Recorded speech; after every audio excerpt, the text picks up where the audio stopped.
Hello students, welcome to you in yes coaching. आज हम हाजिर हैं आपकी खिदमत में धमाका सीरीज़ का एपिसोड नंबर 3 लेकर।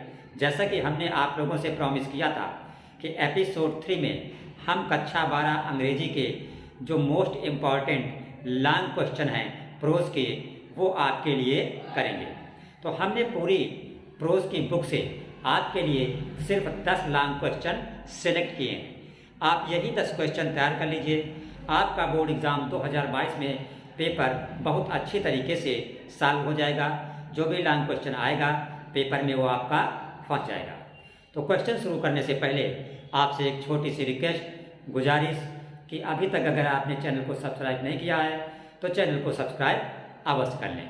तो आज का जो प्रोज से पहला लॉन्ग क्वेश्चन है वो आपके लिए ये है। पहला लॉन्ग क्वेश्चन है, what was the scene. What was the scene. Scene का मतलब दृश्य। क्या दृश्य था? इनसाइड द स्कूल, स्कूल के अंदर का। When Franz reached the school, reach का मतलब पहुंचना। पहला क्वेश्चन ये है कि जब फ्रांज स्कूल पहुंचा तो स्कूल के अंदर का दृश्य क्या था। तो आंसर देखिए, बहुत अच्छी तरीके से हमने समझाने की कोशिश की है आप लोगों को। तो आंसर है the scene inside the class. Class के अंदर का जो सीन था was unusually very quiet. Usually का मतलब साधारण रूप से, अनयूजुअली का मतलब असाधारण रूप से, वेरी क्वाइट।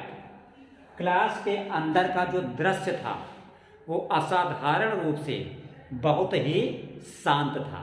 इसका मतलब अन्य दिनों में जो क्लास थी उसके अंदर शोरगुल होता था बच्चों का, उस दिन बिल्कुल एक असाधारण तरीके से बिल्कुल कक्षा से शोरगुल आवाज़ें गायब थी। कक्षा के अंदर बिल्कुल शांति थी। आगे देखिए लिखा है, usually when school began. Usually when school began, जब स्कूल शुरू होता था, मीन्स कक्षाएं शुरू होती थी।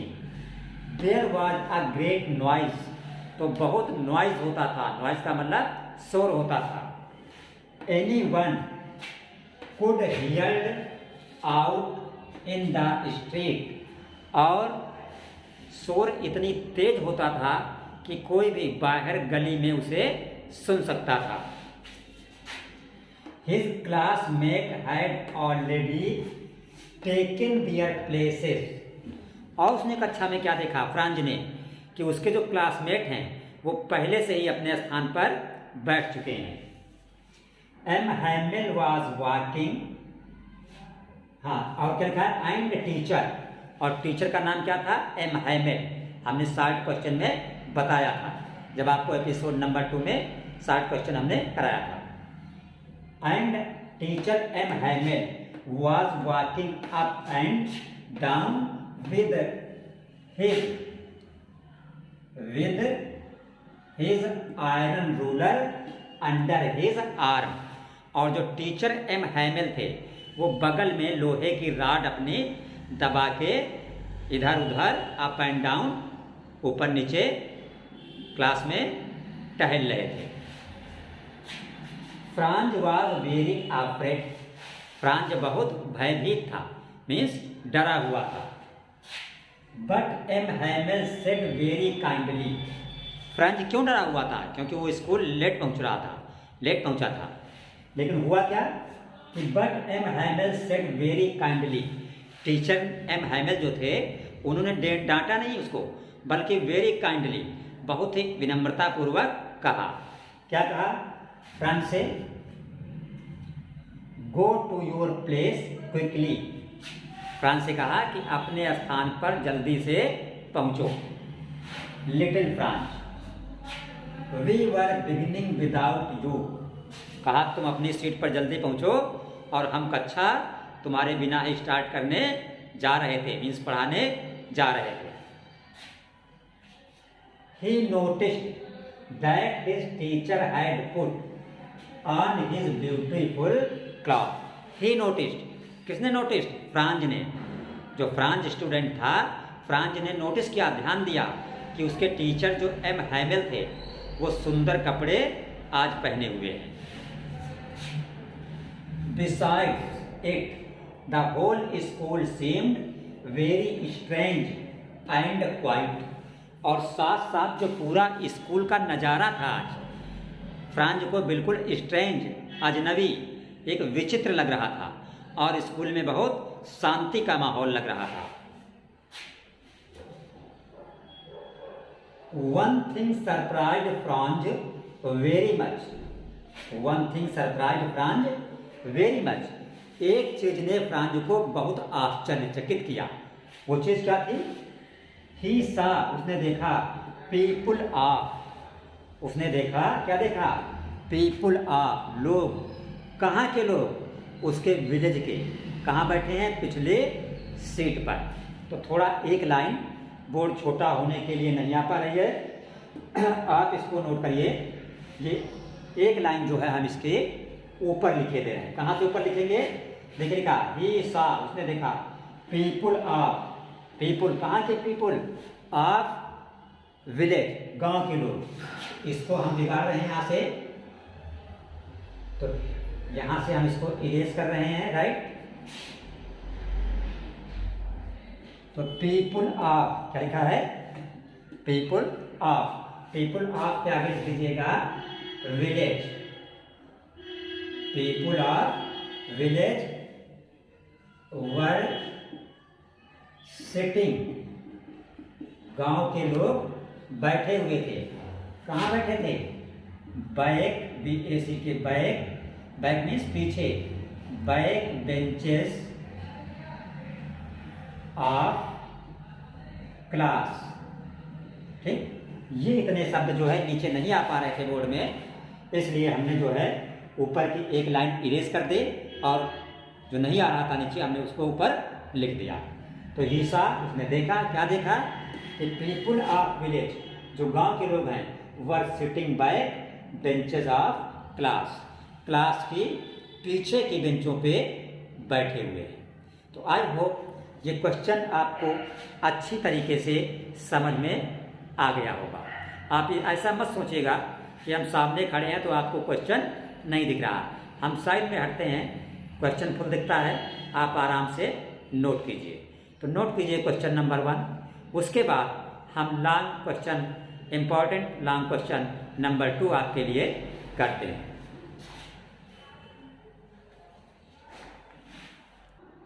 तो student, now we see long question number 2 approach. तो क्वेश्चन नंबर 2 है, in which way did M Hamel blame himself and others for the negligence of the study of French language. M Hamel ने अपने आप को और दूसरों को दोष दिया। किस लिए दोष दिया? फ्रेंच लैंग्वेज के स्टडी के लिए। इन विच वे, किस प्रकार, डिड एम हैमिल ब्लेम, किस प्रकार एम हैमिल ने ब्लेम दिया, मीन्स आरोप लगाया। हिमसेल्फ, टीचर एम हैमिल ने खुद पर भी आरोप लगाया, एंड अदर्स, और दूसरों पर भी आरोप लगाया। वो दूसरे कौन थे? स्टूडेंट के पेरेंट्स थे। इसका मतलब ये हुआ क्वेश्चन में कि एम हैमिल ने अपने आप पर भी आरोप लगाया और स्टूडेंट के माता पिता पर भी आरोप लगाया। किस लिए आरोप लगाया? For the negligence. नेग्लिजेंस का मतलब होता है नज़रअंदाज करना, मीन्स ध्यान न देना, of the study of French language. French भाषा का अध्ययन स्टूडेंट ठीक तरीके से नहीं कर रहे थे, या आप ऐसे समझिए कि स्टूडेंट फ्रेंच भाषा को नज़रअंदाज कर रहे थे। तो इस बात के लिए टीचर एम हैमिल ने अपने को भी दोष दिया और अदर्स को भी दोष दिया। तो क्यों दोष दिया? तो इसलिए दोष दिया, आंसर में ये है कि एम हैमिल ने कहा स्टूडेंट से कि अगर आप लोग ठीक तरीके से फ्रेंच नहीं सीख पा रहे हैं तो इसके लिए कहीं तक मैं भी दोषी हूँ, क्योंकि मैं भी जब फिशिंग के लिए जाता हूँ, मछली का शिकार करने जाता हूँ, तो आप लोगों को छुट्टियाँ दे दिया करता हूँ। और अदर्स का मतलब आपके माता पिता भी इसके दोषी हैं, क्योंकि वो कमाई कराने के लिए, पैसे कमाने के लिए आप लोगों को पढ़ाई से ध्यान हटा के और फॉर्म पे काम करने के लिए भेज देते हैं। आंसर लिखा हुआ है M Hamel blamed himself, M Hamel ने अपने आप को भी ब्लेम किया for the negligence of the study of French language because he often sent to student, क्योंकि वो स्टूडेंट को अधिकतर भेज देते थे टू वाटर हिज फ्लावर, अपने पौधों को जो उनका गार्डन था स्टूडेंट को भेज देते थे पानी देने के लिए। And some time give holiday, और कभी कभी छुट्टी भी दे देते थे, किस लिए? When he wanted to go fishing, जब वो फिशिंग पे जाते थे तब बच्चों को छुट्टी दे देते थे। और दूसरा काम क्या कि पौधों में पानी देने के लिए भेज देते थे। M Hamel blamed others also for the negligence of study of French language, दूसरों को भी ब्लेम लगाया। द पेरेंट्स, वो दूसरे कौन थे? पेरेंट थे। पेरेंट का मतलब माता पिता। Of the children were not organized enough for their education, एमएमएल ने कहा कि बच्चों के जो पेरेंट्स हैं वो भी शिक्षा को लेकर, एजुकेशन को लेकर नॉट ऑर्गनाइज्ड हैं, ज़्यादा उत्सुक नहीं है, फिक्रमंद नहीं है। The parents send them to work on farm so that they have earn means कमाना more money। एमएमएल ने कहा कि पेरेंट्स जो है बच्चों को फॉर्म पे भेज देते हैं ताकि वे पैसे कमा सकें। In this way MML blamed himself and others, इस तरह एमएमएल ने खुद को भी आरोप लगाया और माता पिता पर भी आरोप लगाया। For the negligence of the study of French language, जो फ्रेंच लैंग्वेज को नज़रअंदाज स्टूडेंट कर रहे थे उसके लिए एम हैमिल ने खुद को भी दोषी बताया और बच्चों के पेरेंट्स को भी दोषी बताया। तो नोट कर लीजिए क्वेश्चन। अब हम बताते हैं आपको तीसरा लॉन्ग क्वेश्चन।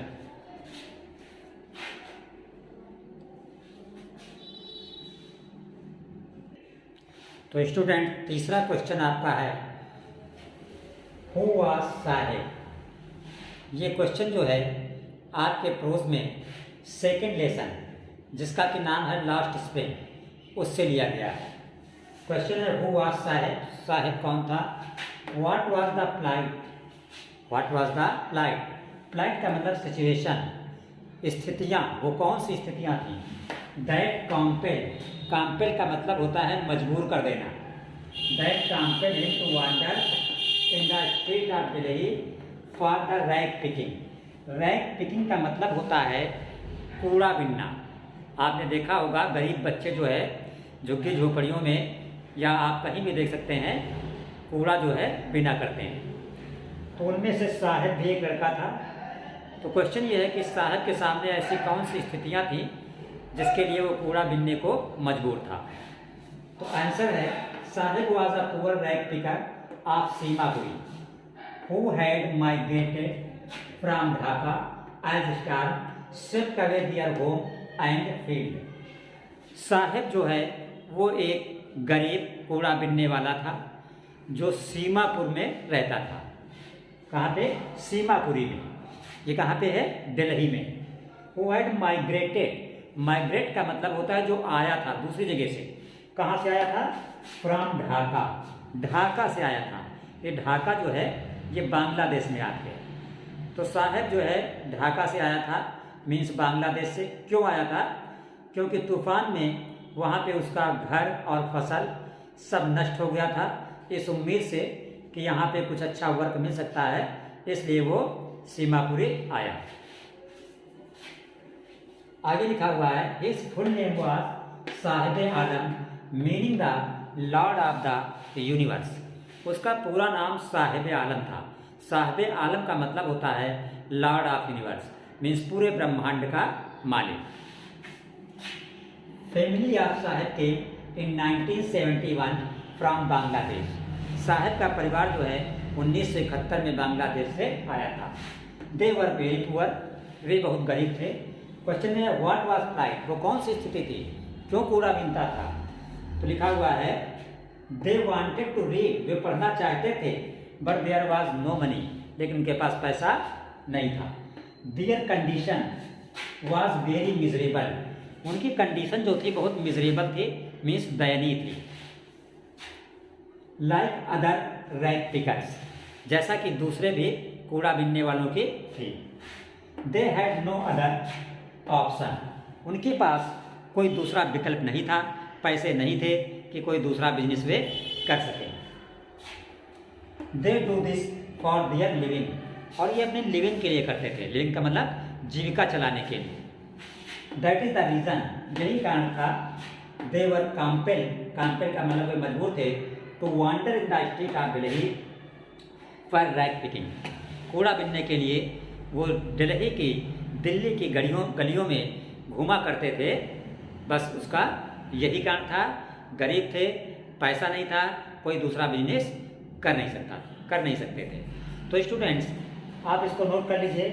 अब हम देखेंगे आज का क्वेश्चन नंबर 4। तो क्वेश्चन नंबर 4 जो है आप करने से पहले आपसे एक छोटी सी रिक्वेस्ट है, चैनल को सब्सक्राइब अवश्य करें, शेयर करें, लाइक करें और अपने फ्रेंड को भी सेंड करें। ओके, चैनल को सब्सक्राइब करना इसलिए ज़रूरी है ताकि आप अच्छे वीडियो आप तक पहुंच सके। तो क्वेश्चन नंबर 4 आपका है, who was Mukesh? Who was Mukesh? Mukesh कौन था? What did he want to do in his life? वो अपने जीवन में क्या करना चाहता था?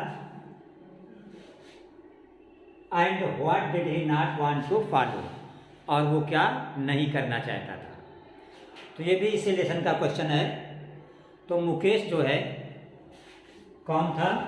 Mukesh is the son of a poor बैंगन मेकर ऑफ फिरोजाबाद। मुकेश जो है एक चूड़ी बनाने वाले परिवार से ताल्लुक़ रखता था। उसका फादर जो है मुकेश का, वो चूड़ी बनाने का काम करता था और फिरोजाबाद में रहता था। आप जानते हैं फिरोजाबाद जो है वो चूड़ियों के लिए फेमस है। Where every other family is engaged in making bangles.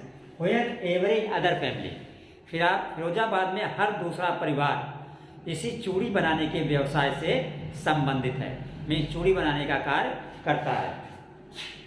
His poor father could not make a good house or send to his 2 sons to school due to poverty. गरीबी की वजह से मुकेश के पिता न एक अच्छा घर बनवा सके और न अपने दोनों लड़कों को पढ़ने के लिए स्कूल भेज सके। Mukesh wanted to do his own business, इसलिए मुकेश जो है अपना खुद का बिजनेस करना चाहता था जिसका वो खुद का मालिक हो। His dream is to be a motor mechanic, उसका सपना है कि वो एक मोटर मैकेनिक बने। He did not want to go in his father's profession, जो उसके पूर्वज बाप दादा काम करते आए हैं वो उस कार्य को करना नहीं चाहता है। Because father became blind in this profession, क्योंकि इसी प्रोफेशन में मुकेश के फादर जो है वो अंधे हो चुके थे, इसलिए मुकेश की माँ भी नहीं चाहती थी कि मुकेश चूड़ी बनाने के काम में लगे।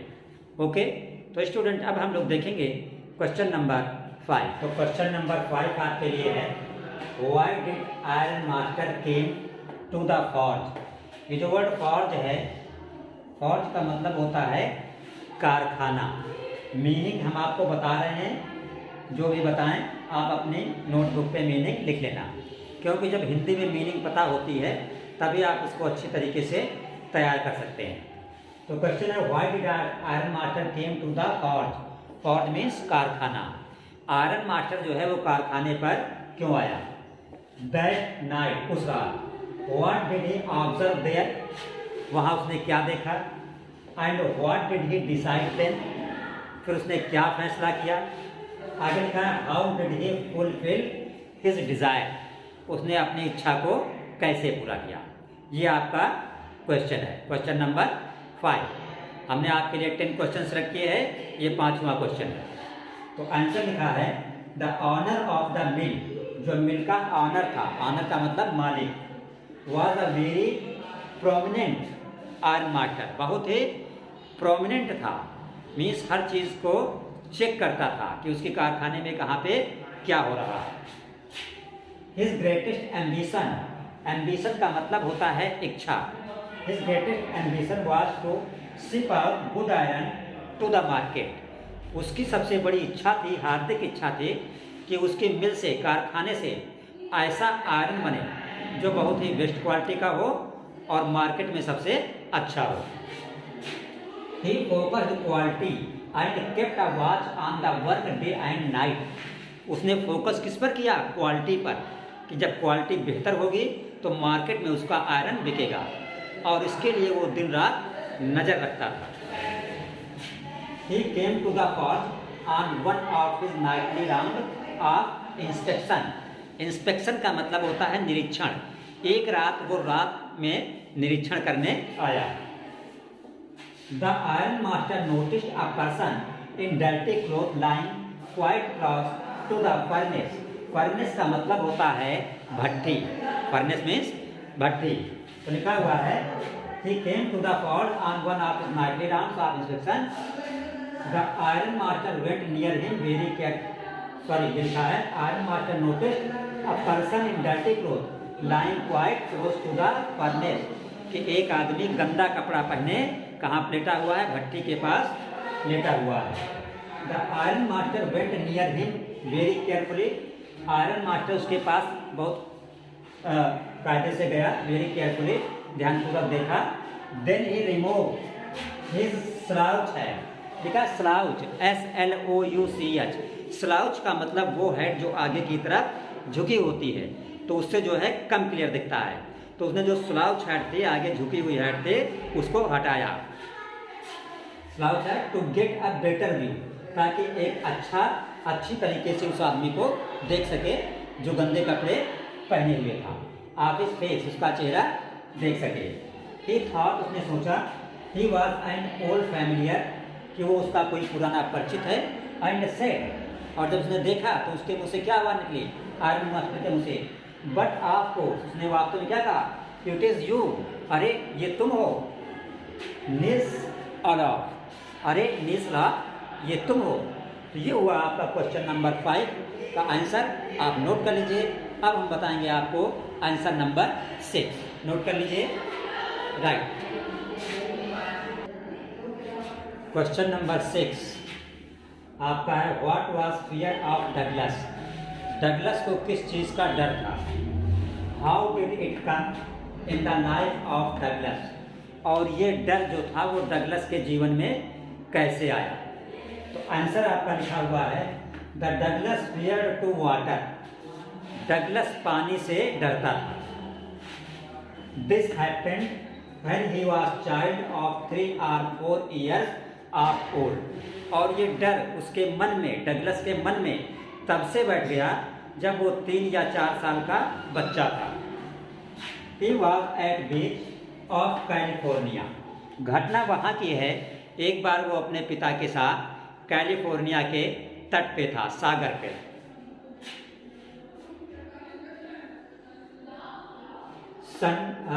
Suddenly water waves pushed him, he climbed to his father's leg. हुआ क्या? अचानक पानी की लहरें आई और वो उसमें लगभग डूबने लगा, तो वो अपने पिता के पैर से चिपक गया। लिखा हुआ है ही वाज, यहाँ से suddenly water wave pushed him, अचानक वाटर वेव्स ने, मीन्स तरंगों ने उसे धक्का दिया। He climbed to his father's leg, वो अपने पिता के पैरों से चिपक गया। ही बरीड इनटू वाटर, पानी में वो डूब भी गया। बट नथिंग सीरियस, लेकिन कुछ भी गंभीर नहीं हुआ, यानी कोई उसके शरीर को हानि नहीं पहुंची। But Douglas was extremely fear from the overpowering force of water. लेकिन डगलस जो है पानी की शक्ति से भयभीत हो गया था, डर गया था। आगे लिखा हुआ है the other thing was that Douglas was waiting for others. और एक दूसरी घटना हुई, तालाब वहीं पे किनारे बीच पे डगलस जो है किसी का इंतजार कर रहा था। And a white and star boy came there and threw Douglas into the pool just for fun. तो जब डगलस किसी का इंतजार कर रहा था तो उसी वक्त अचानक एक मोटा, बहुत मजबूत, हट्टा कट्टा लड़का आया। उसने डगलस को पूल में फेंक दिया। किस लिए? जस्ट फॉर फन, दुश्मनी के लिए नहीं, मजाक के रूप में। जैसा कि लड़के जब नहाने जाते हैं तो आपने देखा होगा एक दूसरे को धक्का दे देते हैं, पुश करते हैं। तो उस लड़के ने भी डगलस को पानी में फेंक दिया। बट डगलस की परेशानी ये थी बेचारे की कि उस वक्त उसे तैरना नहीं आता था। तो आगे लिखा हुआ है Douglas did not know swimming and near by drone. Douglas उस वक्त तैरना नहीं जानता था और लगभग जो है डूब गया। फिर आगे हमने लिखा है hardly somebody saved his life. कोई दूसरा वहां पे मौजूद होगा, उसने देखा, उसने डगलस को किसी तरह बचा लिया। So in Douglas life the greatest fear was from water. इसलिए इन दो घटनाओं से, एक जब वो अपने पिता के साथ था, अचानक वाटर वेव्स आई, पिता के पैरों से चिपक गया। दूसरी घटना जब उसे लड़के ने धक्का दे दिया, तो इन दो घटनाओं से डगलस के मन में पानी को लेकर बहुत बड़ा डर पैदा हो गया था। But by his will power का मतलब होता है इच्छा शक्ति। But by his will power and continuous effort का मतलब लगातार प्रयास, अपनी इच्छा शक्ति और लगातार प्रयास से Douglas own over his fear. Douglas ने अपने डर पर विजय प्राप्त कर ले and became an expert swimmer. और एक बहुत ही, फिर लास्ट में वो एक्सपर्ट, बहुत ही कुशल तैराक बन गया। कहाँ डरता था, कहाँ फिर उसने अपनी मजबूत इच्छा शक्ति से तैरना सीखा और एक एक्सपर्ट तैराक बन गया। तो ये था आपका क्वेश्चन नंबर 6, लॉन्ग क्वेश्चन, आप नोट कर लीजिए। फिर हम आपको बताते हैं क्वेश्चन नंबर 7। नोट कर लिया? ओके। तो क्वेश्चन नंबर 7 है आपके लिए, what happened with the stranger eight iron master's house. Iron master के घर जो अजनबी आया था उसके साथ क्या घटना घटी। और आगे है how was he treated by Elda Williamson. और एल्डा ने उसके साथ, स्ट्रेंजर के साथ कैसा व्यवहार किया। एल्डा कौन थे? आयरन मास्टर के लड़के थे। आयरन लिखा हुआ है at iron master's house firstly the stranger was welcomed and bathed and shaved and given iron master suit to him as Christmas gift. Iron master का पहले जो स्ट्रेंजर था, अजनबी था, उसका आयरन मास्टर के घर पर पहले स्वागत किया गया। उसको नहाने के लिए दिया गया। कब आयरन मास्टर ने खुद अपना सूट दिया, सेविंग करने के लिए सामान दिया। फिर आगे क्या हुआ, next morning at the breakfast table. अगले दिन जब ब्रेकफास्ट टेबल पे आयरन मास्टर, उसकी लड़की एल्डा और स्ट्रेंजर अजनबी तीनों जब नाश्ता करने बैठे तो क्या हुआ, his identity clear and the iron master ordered him to go out from house. तब उसकी पहचान जो है वो सार्वजनिक हो गई। आयरन मास्टर को पता चल गई कि आदमी क्या करता है। तो आयरन मास्टर ने उसे अपने घर से, नाश्ते की टेबल से तुरंत हटने के लिए और जाने के लिए कहा। But iron master doctor Elda stop him from going and argued. Argued का मतलब होता है बहस करना। जो आयरन मास्टर की लड़की एल्डा थी उसने उसे रोक लिया गोइंग, जाने से, एंड आर्ग्यूड और बहस की, किससे? हर फादर, अपने पिता से, फॉर हिम, स्ट्रेंजर के लिए एल्डा ने अपने पिता से बहस की कि हम इसको जाने नहीं देंगे। She did not want to disappoint the guest. वो मेहमान को निराश नहीं करना चाहती। आगे she had prepared good dishes for stranger to make him feel homely. उसने स्ट्रेंजर के लिए, अजनबी आदमी के लिए अच्छी डिशेस बनाई थी ताकि उसे घर जैसा फील हो, जैसा इंसान अपने घर में अपनी पसंद का खाता है। That's why Elda treated stranger as a guest. Elda ने स्ट्रेंजर के साथ वैसा ही व्यवहार किया जैसा कि एक मेहमान के साथ किया जाता है और करना चाहिए। अब हम देखते हैं क्वेश्चन नंबर 8, 7 आप नोट कर लीजिए। क्वेश्चन नंबर 8 है आपके लिए, how did Gandhi ji reach Champaran. Gandhi ji Champaran किस तरह पहुंचे। What did he find there, उन्होंने वहाँ क्या पाया, and what did he plan for future proceeding, और भविष्य के लिए वहाँ पे उन्होंने क्या योजना बनाई। चंपारण कहाँ पड़ता है, बिहार में, जहाँ पे गांधी जी ने जाकर किसानों के लिए आंदोलन किया था। तो आंसर है Gandhi ji reached Champaran with Rajkumar Shukla by train to Patna Bihar. Gandhi ji जब चंपारण पहुँचे तो राजकुमार शुक्ला के साथ ट्रेन के द्वारा गए। Shukla led him to the house of a lawyer, Shukla ji ने एक वकील के घर ले गए। नेम्ड राजेंद्र प्रसाद, वकील का नाम क्या था, राजेंद्र प्रसाद था। Gandhi ji first went to Muzaffarpur, Gandhi ji पहले मुजफ्फरपुर गए। Gandhi ji found there that the condition of farmers was very miserable, Gandhi ने देखा कि वहाँ पे मुजफ्फरपुर में जो किसानों की कंडीशन है वो बहुत ही दयनीय है, दुखद है। And lawyers for collecting big fee, और वकील लोग उनसे बिग फी का मतलब मोटी मोटी बहुत ज़्यादा फीस ले रहे हैं। Gandhi ji chided, chide means होता है फटकारना, CHIDED, Gandhi ji chided the lawyers, Gandhi ji ने वकीलों को फटकारा। He decided that they should stop, उन्होंने फैसला किया, गांधी जी ने फैसला किया that they should stop going to law courts, उन्होंने फैसला किया गांधी जी ने कि लॉ कोर्ट्स में वो नहीं जाएंगे। So Gandhi ji plan not to go court houses, इसलिए गांधी जी ने योजना बनाई कि कोर्ट हाउस नहीं जाएंगे। And decided to make the farmer free from fear, और उन्होंने फैसला किया कि हम किसानों को भय से, डर से मुक्त दिलाएंगे। तो अब हम देखेंगे क्वेश्चन नंबर 9, इसको नोट कर लीजिए आप लोग। तो क्वेश्चन नंबर 9 आपके लिए है, how was the civil disobedience, ये डिसओबीडियंस जो शब्द है इसका मतलब होता है मतभेद, मतभेद। How was the civil disobedience on first time, civil obedience first time, पहली बार इंडिया में कैसे जीता। In India describe struggle done by Gandhi ji and the others, Gandhi ji और उनके साथ दूसरे लोगों ने क्या स्ट्रगल किया, कितना संघर्ष किया, स्ट्रगल का मतलब संघर्ष, उसका भी वर्णन कीजिए। तो आंसर है, after reaching Champaran Gandhi ji started his mission against injustice, Champaran पहुंचने के बाद गांधी जी ने अपना मिशन शुरू किया अगेंस्ट इनजस्टिस, इनजस्टिस का मतलब अन्याय के खिलाफ।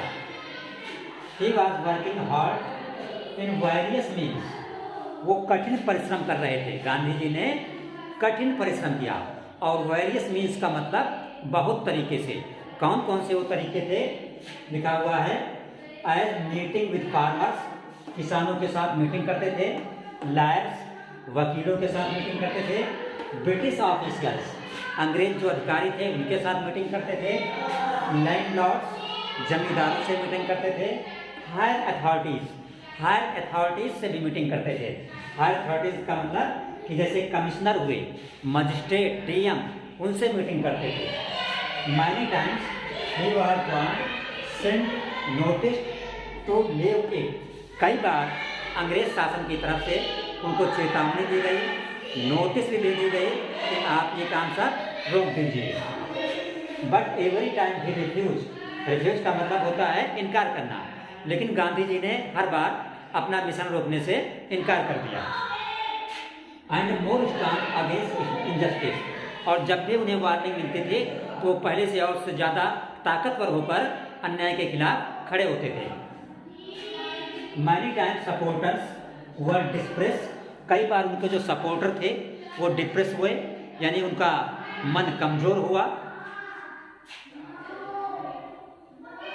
But every time Gandhi ji encourage, लेकिन हर बार जब भी सपोर्टर का साहस कमजोर पड़ता था तो गांधी जी उनका उत्साह बढ़ाते थे। एंड मोटिवेटेड देम, और गांधी जी उनको मोटिवेट करते थे कि आप हिम्मत मत हारिए, एक ना एक दिन सफलता जरूर हासिल होगी, केस हम जीतेंगे। And several days later magistrate informing her, और बहुत दिनों के बाद, काफ़ी दिन जब संघर्ष किया गांधी जी ने, उनके अनुयायियों ने, साथियों ने, वकीलों ने, किसानों ने, डॉक्टरों ने, तब क्या हुआ कि जो है मजिस्ट्रेट ने उनको ऑर्डर दिया। क्या ऑर्डर दिया? That case to be drop, कि आप पर लगाए गए केस वापस लिए जाते हैं। एंड फर्स्ट टाइम, पहली बार इन मॉडर्न इंडिया, पहली बार मॉडर्न इंडिया में the civil disobedience had triumphed, पहली बार जो सिविल डिसओबीडियंस था मॉडर्न इंडिया में, उसको डिफीट हुई, उसको हार मिली और गांधी जी को जीत मिली। तो अब देखते हैं क्वेश्चन नंबर 10, इसको आप नोट कर लीजिए। तो स्टूडेंट, अब आज का जो लास्ट एपिसोड है, आज जो एपिसोड नंबर 3 जो आज है धमाका सीरीज़ का एपिसोड नंबर 3, जिसके अंतर्गत हम आप लोगों के लिए लॉन्ग क्वेश्चन कर रहे हैं। हमने 10 लॉन्ग क्वेश्चन सिलेक्ट किए हैं, उसका जो 10वां लॉन्ग क्वेश्चन है वो अब हम आप लोगों के लिए करने जा रहे हैं। तो उससे पहले एक छोटी सी रिक्वेस्ट, गुजारिश कि आप लोग चैनल को सब्सक्राइब अवश्य कर लें, ताकि धमाका सीरीज़ के सभी एपिसोड आप तक पहुंच सकें। और जो लास्ट क्वेश्चन है तो ये धमाका सीरीज़ जो है ये आपके भी लाइफ के लिए टर्निंग पॉइंट साबित हो सकती है, क्योंकि क्वेश्चन में भी लिखा हुआ है, how do you think Gandhi ji considered the Champaran episode to be a turning point in his life. ऐसा क्यों माना जाता है कि चंपारण एपिसोड जो था, जो चंपारण की घटना थी, वो गांधी जी की ज़िंदगी का एक टर्निंग पॉइंट है। तो क्वेश्चन भी इसी तरह है, टर्निंग पॉइंट का एपिसोड, क्वेश्चन में भी एपिसोड लिखा हुआ है, और आपका धमाका सीरीज का भी ये एपिसोड नंबर 3 है। तो इसका आंसर देखिएगा, आंसर लिखा हुआ है, Gandhi ji considered Champaran episode to be a turning point in his life. Champaran episode Gandhi ji की लाइफ का टर्निंग पॉइंट है। क्यों? Because through the Champaran movement thousand of farmer gots liberty, liberty का मतलब होता है आज़ादी, स्वतंत्रता, from the share cropping system, जो शेयर क्रॉपिंग सिस्टम था, फसल पैदा करके देना होता था, उससे किसानों को छुटकारा मिला इस गांधी जी के मूवमेंट के द्वारा, आंदोलन के द्वारा। Made by landlords, Gandhi ji leaded the movement, इस आंदोलन को लीड चूंकि गांधी जी ने किया था, गांधी जी ने आंदोलन खड़ा किया था, and it consumed about the previous year of his life, और चंपारण के लिए जो उन्होंने आंदोलन किया, ये वर्ष जो है गांधी जी की जिंदगी का सबसे बेहतरीन, सबसे सर्वोत्तम वर्ष माना गया। तो देखते रहिए यस कोचिंग और धमाका सीरीज का एपिसोड नंबर 4 जो हम आपके लिए लेके आएंगे, उसमें हम जो आपके सप्लीमेंट्री है उसके 60 क्वेश्चन लेके आएंगे और वो पब्लिश करेंगे हम आप लोगों के लिए 19 जनवरी शाम 7 बजे। तो तब तक के लिए अपना और अपनों का ख्याल।